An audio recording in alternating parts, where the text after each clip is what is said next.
Bienvenue dans cette nouvelle édition de l'Africa Tonight. Voici les titres de l'actualité. 435 prisonniers ont été libérés ce lundi au Burundi. Première vague des 2500 prisonniers devant être libérés dans le cadre d'une vaste mesure de grâce présidentielle.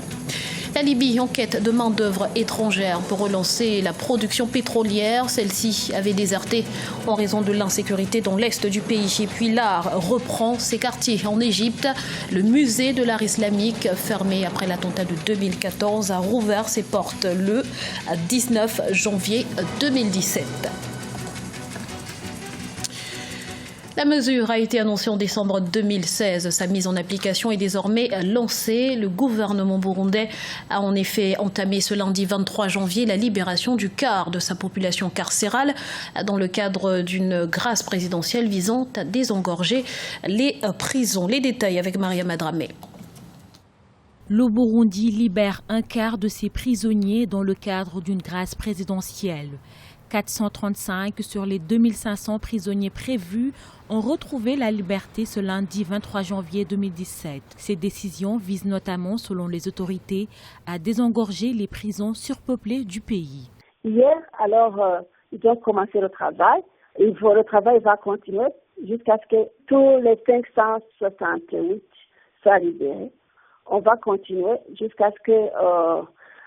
au milieu du mois de février, on aura terminé donc la libération de 2500 prisonniers et après on va analyser les recours. Le gouvernement burundais qui nie officiellement détenir des prisonniers politiques, mais il concède que la grâce concernera certains détenus de l'insurrection de 2015. Si la société civile burundaise craint qu'il s'agisse d'une manœuvre visant à faire de la place pour de nouveaux prisonniers politiques, l'opposition, elle, estime que c'est un signal destiné à la communauté internationale. Je crois que ce sont des yeux doux, un message qu'ils ont fait pour la communauté internationale, donc les pays, notamment de l'Union européenne, qui ont pris des sanctions contre eux. Je crois qu'ils devraient aller plus loin et libérer tous les prisonniers de conscience, tous les prisonniers politiques qui sont pratiquement tous incarcérés injustement. Le Burundi est plongé dans une crise politique depuis l'annonce en avril 2015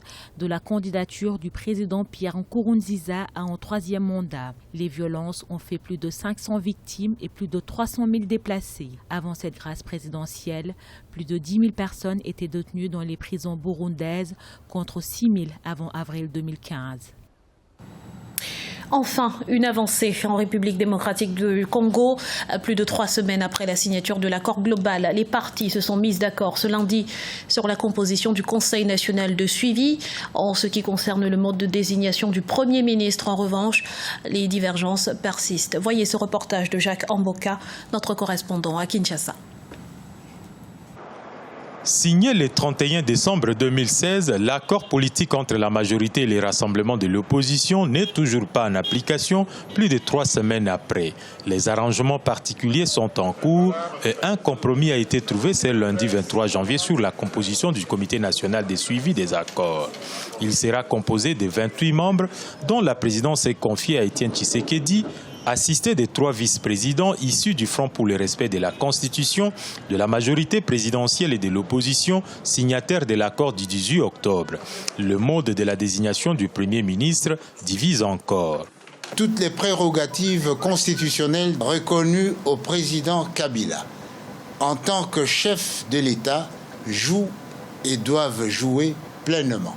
Le rassemblement est tenu de présenter au moins 5 noms de personnalités candidates au poste de Premier ministre.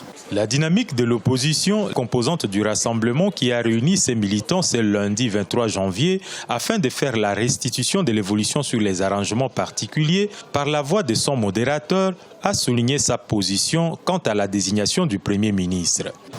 Pour le rassemblement, un seul nom de Premier ministre est présenté au chef de l'État pour nomination, alors que l'AMP exige la proposition de 5 candidats, ce qui est inacceptable.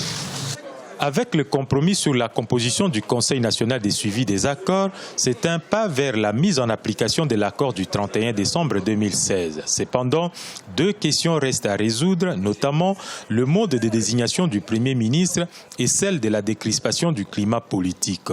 Les travaux pourront se clôturer au courant de cette semaine, dans un contexte où le président de l'UDPS, Étienne Tshisekedi, a quitté Kinshasa ce mardi 24 janvier pour un contrôle médical à Bruxelles. En Libye, les principaux ports du croissant pétrolier ont rouvert.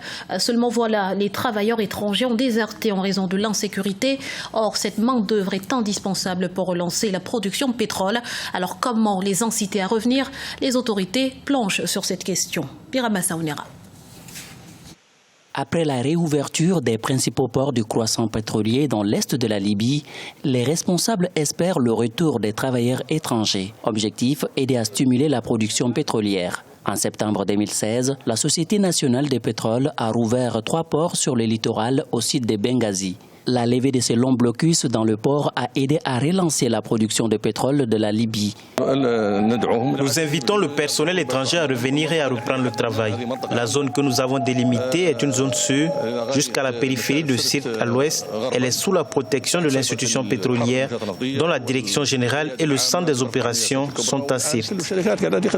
Les ports de Es-Sider et de Ras Lanouf, les plus importants de la région orientale du pays, ont été fermés pendant plus de 2 ans avant que l'armée nationale libyenne ne les reprenne des mains d'une faction rivale. La fermeture de ces ports pétroliers a eu un impact très important sur les usines qui ont cessé de fonctionner et qui souffrent également de l'absence de maintenance régulière. Il y avait 19 unités de stockage au port en état de fonctionnement, mais après les affrontements militaires qui ont récemment eu lieu, certaines unités de stockage ont été détruites, ne laissant que 4 utilisables. Nous travaillons actuellement à la maintenance de certains entrepôts et nous espérons qu'ils seront bientôt en état d'usage. La sécurité demeure une préoccupation majeure. En 2016, plusieurs travailleurs pétroliers étrangers ont été enlevés par le groupe État islamique lors d'une attaque des champs pétroliers. Toutefois, la Société nationale de pétrole veut porter la production nationale à 900 000 barils par jour en mars 2017.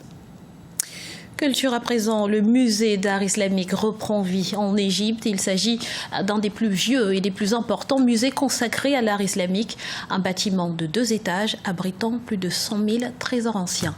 Visite guidée avec Omo Kelsomba.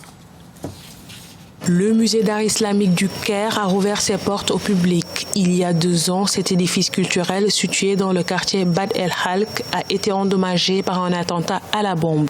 Le musée renferme plus de 100 000 pièces représentant toutes les périodes de l'époque islamique en Égypte et dans d'autres pays du monde. Ce bâtiment de 2 étages abrite aussi la Bibliothèque nationale d'Égypte. Il est considéré comme l'un des plus importants au monde en raison de son exceptionnelle collection de bois rares, de plâtre, de textiles ainsi que d'objets en métal, céramique, verre et cristal datant de différentes périodes et provenant de l'ensemble du monde islamique. Le musée possède l'une des plus importantes collections d'art islamique au monde. 100 000 objets, dont 2500 sont exposés. Ils comprennent des manuscrits, des tapis, des céramiques et des instruments d'astronomie. Cet édifice est un chef-d'œuvre. Les gens viennent des 4 coins du monde pour le visiter. Le musée d'art islamique du Caire attire des milliers de visiteurs par an. Considéré comme un patrimoine historique égyptien, il met en exergue la richesse de la civilisation islamique. Je suis venu ici en 1986, mais aujourd'hui, les choses ont changé. Composé de 27 salles d'exposition, le musée d'art islamique retrace l'ère mamelouk, l'ère ayyoubi, l'ère fatimide. Rappelons que le 15 mai 2016, un accord de coopération a été paraphé entre le président directeur général du musée du Louvre et le ministre des Antiquités égyptiennes. Objectif, offrir des bourses de formation au personnel des 2 musées, faire des expositions communes et organiser des conférences internationales. Il y avait comme un air de revanche ce 23 janvier au stade de l'Amitié de Libreville. La Tunisie a décroché son ticket pour les quarts de finale de la CAN 2017 face au Zimbabwe.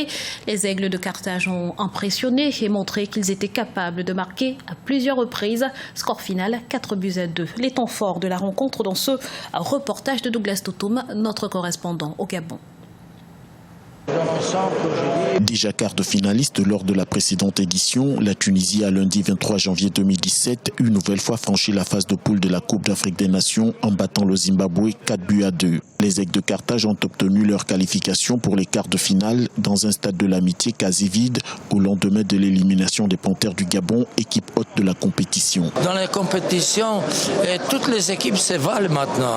Toutes les équipes qui jouent et qui essayaient toujours marquer des buts, qui essayaient bien défendre. Il y a des choses qui est nouveau. Il y a plus de petites équipes dans ces compétitions, donc ils ont mis en difficulté, c'est normal. Et vous savez, il y a toujours en face aussi des bons joueurs, quoi. On est content de se qualifier. C'est vrai qu'il y avait un groupe pas facile avec l'Algérie, le Sénégal, le Zimbabwe. C'est trois belles équipes. Et je pense qu'on a montré qu'on avait notre mot à dire dans cette Coupe d'Afrique. Donc maintenant, les têtes sont tournées face au Burkina Faso pour le match en quart de finale. Menée dès l'entame du match, la courageuse équipe du Zimbabwe a couru après le score tout au long de la rencontre. 6 buts au total ont été marqués, faisant de ce match le plus prolifique à ce stade de la compétition. Nous avons perdu ces matchs à l'entame de la rencontre, surtout à cause d'un manque de concentration. Je pense que nous avons du potentiel, mais nous devons mieux nous préparer. Nous avons besoin de cohésion. C'est la leçon de ce tournoi. Nous devons rester davantage concentrés tout au long du match. Les Aigles de Carthage terminent deuxième du groupe B avec 6 points. Derrière le Sénégal, 7 points. L'Algérie, 2 points, occupe la 3e place. Et le Zimbabwe sort de la compétition avec 1 point. En quart de finale, la Tunisie affrontera le Burkina Faso, premier du groupe A, samedi 28 janvier 2017 à Libreville. Le Sénégal sera quant à lui opposé au Cameroun le même jour à Fonceville. Ce journal a été réalisé par l'ensemble de la rédaction. Merci de l'avoir suivi.